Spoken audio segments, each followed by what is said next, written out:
Welcome to George Mason University. The Office of Military Services is here to assist you along the way. VA benefits may seem overwhelming. We will use this presentation to explain how benefits are processed at Mason. The first thing you need to do is confirm your program of choice is approved for VA benefits. Not all programs are approved due to the time lapse between program design and approval authority at the VA. An accurate list of current programs approved for VA education benefits can be found online at the Department of Veterans Affairs Web-Enabled Approval Management System, WEAMS. The link can be found on our website or easily searchable in a search engine. Next, you need to apply for your benefits with the VA. When completing the application, it's important you notify the VA of your school selection and declared program. If you previously used benefits at another school, you will be required to submit a change of program or place of training form, VA Form 22-1995. Applications and additional forms are processed online at www.va.gov. Please contact the VA at 1-888-442-4551 with questions regarding the application process. The Department of Veterans Affairs will process your request and make a decision in approximately 30 days. You will receive a copy of a certificate of eligibility in the mail within 4 to 6 weeks. We require a copy of your COE. This is only required one time when you first start using benefits. Please use the link on our website to upload the COE to your student record. From our homepage, select the blue Call to Action button titled Certify Your Benefits Here and follow the link provided. Each semester you intend to use benefits, you must submit a request. The certification request is called the Veterans Registration Reporting Form, VRRF, and is completed online. It can be easily accessed from our homepage at military.gmu.edu. Look for the blue button, Certify Your VA Benefits Here. In order to avoid late fees and/or student holds, the certification request must be submitted prior to the first day of class. The first request in a semester is called New. Any subsequent changes to your schedule must be submitted as a change. Mason will only certify courses required for your degree program. Any courses not fulfilling a degree requirement will not be submitted to the VA for certification. Please read the form completely and ensure the information provided is correct. When in doubt, feel free to add comments to clarify your unique situation. If you don't receive a confirmation email, please contact the office to ensure the form was properly submitted. Don't forget, if you make any changes to your schedule, please submit a change to your VRRF. If you are using Chapter 1606 or the original Chapter 30 Montgomery GI Bill, you must confirm your attendance every month. This can be done at the VA website by processing a form called WAVE. The next portion of this presentation applies to the Post-9/11 GI Bill. The Post-9/11 GI Bill includes money for tuition and mandatory fees paid directly to the school, an allowance for housing if you are in school more than half-time, and a book stipend to offset the cost of supplies. In order to understand what the Post-9/11 GI Bill covers, it is very important you are familiar with your student record and status. Take this opportunity to understand your domicile status. The Post-9/11 GI Bill only pays the maximum in-state tuition rate. At Mason, a student must apply for in-state tuition at the time of application. Changes to domicile are prohibited once a term has started. Any changes, updates, or appeals must be processed between terms and prior to the first day of class. Please contact the registrar for information regarding domicile. If you are out of state and meet certain criteria, you may be eligible for an out-of-state tuition exemption. To be eligible for a Section 702 out-of-state tuition exemption, you must meet the following criteria. Please review the following below.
Please remember, Section 702 requests must be submitted in conjunction with the Veterans Enrollment and Reporting Form every semester.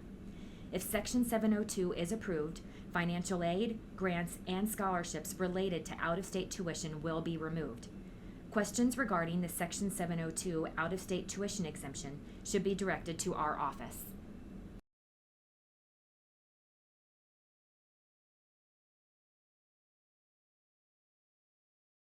We also participate in the Yellow Ribbon Program. If you are 100% eligible for the post 9/11 GI Bill and domiciled out of state, the Yellow Ribbon Program contributes a total matching contribution of $10,000 towards tuition and fees during the academic year. Please note, you are only eligible for Yellow Ribbon if you are charged out-of-state tuition. The Yellow Ribbon contribution helps offset the difference between in-state and out-of-state tuition. The Yellow Ribbon amount covers up to $10,000 per academic year. The academic year is reset on 1 August every year. Once the $10,000 is exhausted, it will reset at the beginning of the next academic year. Yellow Ribbon consideration must be requested on the Veterans Registration Reporting Form. Please contact the office directly if you intend to use the Yellow Ribbon program and would like additional information. Yellow Ribbon funds may only be applied to tuition and course fees. Please note, financial aid will be adjusted and/or reduced if you received out-of-state specific grants or aid. The post 9/11 GI Bill pays in-state tuition and mandatory fees directly to the school. In order to avoid late fees and holds, you should be sure to submit your certification request, VRRF, prior to the first day of class. Once we receive your request, a memo will be added to your student account reflecting the expected tuition and fees payment from the VA. If you are less than 100% eligible, you are responsible for the remaining balance. Housing and meal plan are also the responsibility of the student. Accounts must be in good standing by the first day of class. Payment plans are available as well as financial aid. The monthly housing allowance for the post 9/11 GI Bill is calculated based on multiple factors. In order to qualify for the monthly housing allowance, students must be in class greater than half-time. This is referred to as the rate of pursuit. The maximum amount of housing allowance is awarded at 100% rate of pursuit for full-time students. In a semester-based scenario, 12 credits is considered full-time for undergraduate students, and 9 credits is considered full-time for graduate students.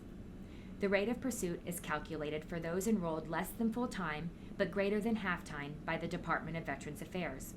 For example, a graduate student taking 6 credits is a rate of pursuit of 66%, which is rounded up to the nearest tenth, 70%. The student will receive 70% of the maximum monthly housing allowance. If a student is enrolled in at least one classroom course, the maximum monthly housing allowance is calculated based off the E5 with dependent BAH rate for the school location. Based off the CY 18 year, the maximum monthly housing allowance for zip code 22030 is $2,367. If a student is taking only online courses, the maximum monthly housing allowance is $825. This will be adjusted based on the rate of pursuit as well.